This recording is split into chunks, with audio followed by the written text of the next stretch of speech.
आपल्याकडे मराठीमध्ये एक म्हण आहे, जखम झाली मांडीला आणि मलम लावतायत शेंडीला. अशा पद्धतीचं काहीतरी वातावरण सध्या महाराष्ट्रामध्ये सुरू आहे. मी मागे काही दिवसापूर्वी लॉर्ड बुद्धा टीव्हींनी एक कार्यक्रम आयोजित केला होता देहू रोड धम्मभूमीला. त्या कार्यक्रमातच मी हे म्हणालो होतो की खरं तर महाबोधी महाविहार हा जो प्रश्न आहे हा बिहार सरकारच्या अखत्यारीतला प्रश्न आहे आणि आपल्याला जे काही करायचं आहे ते बिहारमध्ये करावं लागेल. महाराष्ट्रामध्ये आपण काहीतरी छतुरमुटूर मोर्चे काढायचे, आंदोलनं काढायच्या, निषेध करायचा, तहसीलदारांना निवेदन द्यायचं, कलेक्टरला निवेदन द्यायचं किंवा अन्य कुठल्याही गोष्टी ज्या महाबोधी महाविहार मुक्त करण्यासाठी ज्या आपण अन्य राज्यांमध्ये करतो, खरं तर यामुळे साध्य काहीच होणार नाही. आज 14 ऑक्टोबर आहे. मुंबईमध्ये काही संघटनांनी आणि पक्षांनी मिळून महाबोधी महाविहार मुक्ती करण्यासाठी मोर्चा काढलेला आहे. मुळात मला सांगायचं नेहमीच हेच आहे की आपण काय करतो की आपण जखम आपली मांडीला झालेली असती आणि आपण नेहमीच मलम शेंडीला लावत फिरतो.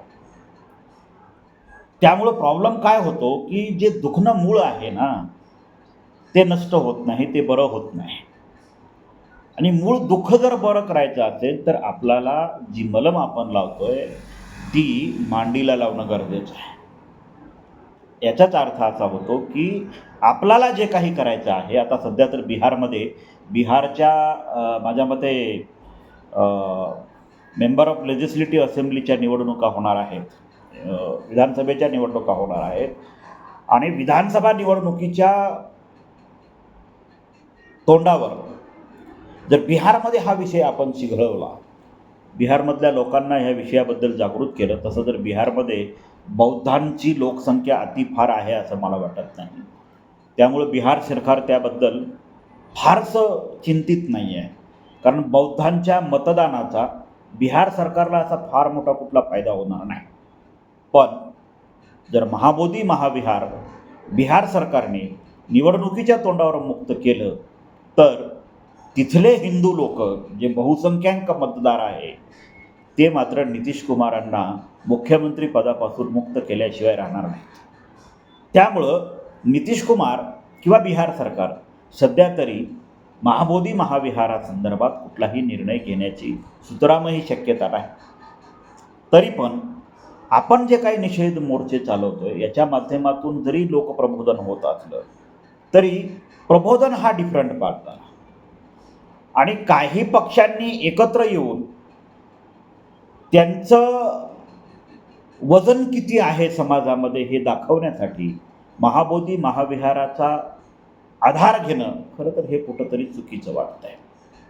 तुम्हाला महाबोधी महाविहार हा महाराष्ट्राचा विषय नाही आहे, महाबोधी महाविहार हा बिहारचा विषय आहे. त्याच्यामुळं तुम्हाला जर मोर्चे काढायचे असतील, आंदोलनं करायचे असतील, निषेध करायचा असेल तर खरं तर ही गोष्ट बिहारमध्ये व्हायला पाहिजे. आणि त्याच्या व्यतिरिक्त दुसरा महत्त्वाचा विषय असा आहे की आता आज जो महाबोधी महाविहाराचा जो काही मोर्चा चालू आहे यामध्ये 2 का 3 खासदारसुद्धा उपस्थित आहेत. त्यामध्ये आदरणीय रामदास आठवले साहेब तर आहेतच, माझ्या मते अजून हंडोरे साहेब पण आहेत आणि वर्षा गायकवाड हे 3 खासदार लोक आहेत. मुळात या 3ही खासदार लोकांनी महाराष्ट्रामध्ये मोर्चा काढून, आंदोलन करून, निषेध करून आपला वेळ, पैसा, आपल्या लोकांचा वेळ आणि पैसा, मनुष्यबळाचा दुरुपयोग महाराष्ट्रामध्ये करण्यापेक्षा या 3ही खासदारांनी जर अन्य काँग्रेसच्या खासदारांना सांगून, आता वर्षा गायकवाड आणि चंद्रकांत हंडोरे हे दोघं तर काँग्रेसचे आहेतच आणि रामदास आठवले साहेब हे तर BJP सोबत आहेत, मग यांच्या विचाराचे जे समविचारी खासदार पार्लमेंटमध्ये आहेत, खरं तर यांनी त्या सगळ्या पार्लमेंटमधल्या मेंबर्सला सांगून बिहारचा विषय लोकसभेमध्ये मांडणं काळाची गरज आहे. असे मोर्चे आंदोलनं काढून कुठल्याही ज्या घटनात्मक कायदे बनवण्यात आलेले आहेत असे कायदे बदलता येत नाही. जे कायदे ज्या सभागृहामध्ये केले जातात त्या कायद्यांच्यामध्ये दुरुस्ती, त्या कायद्यांना नष्ट करणे, त्या कायद्यांमध्ये पुनरावृत्ती करणे, ते कायद्यांमध्ये सुधारणा करणे, ह्या सगळ्या गोष्टी त्याच मध्ये करता येतं ज्या सभागृहामध्ये ती कायदे निर्माण झालेली आहे. आता जो BT ॲक्ट आहे हा काही रस्त्यावर निर्माण झालेला कायदा नाही किंवा गल्लीबोळात निर्माण झालेला कायदा नाही. हा कायदा कायदेमंडळामध्ये, विधिमंडळामध्ये निर्माण झालेला कायदा आहे. त्यामुळं त्या कायद्यामध्ये जर सुधारणा करायची असेल, त्याला जर नष्ट करायचे असेल, त्या कायद्यामध्ये जर अजून काही दुरुस्त्या करायच्या असतील तर तो कायदा विधिमंडळामध्येच करता येतो, बाहेर रस्त्यावर बोंबलून करता येत नाही.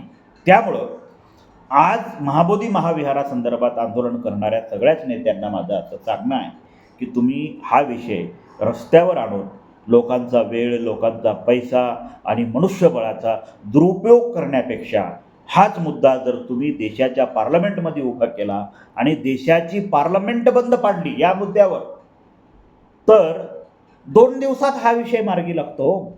2च दिवसात. तुम्ही देशाच्या पार्लमेंटला सांगा ना अधिवेशन बोलवायला स्पेशल, तेवढी तुमच्यात पॉवर नाही आहे. तुम्ही पार्लमेंटमध्ये बोलू शकत नाही, कारण तुमच्याकडे जे खासदार आहेत त्यांचं संख्याबळ इतकं नाही आहे की पार्लमेंटने तुम्हाला असा वेळ द्यावा. त्यामुळं तुम्ही तुमचा केविलवाणी प्रयत्न जो चालवलेला आहे स्वतःचं वर्चस्व सिद्ध करून पुन्हा आमदारक्या आणि खासदारक्या मिळवण्यासाठी, यातून महाबोधी महाविहाराचा कुठलाही प्रश्न मार्गी लागणार नाही.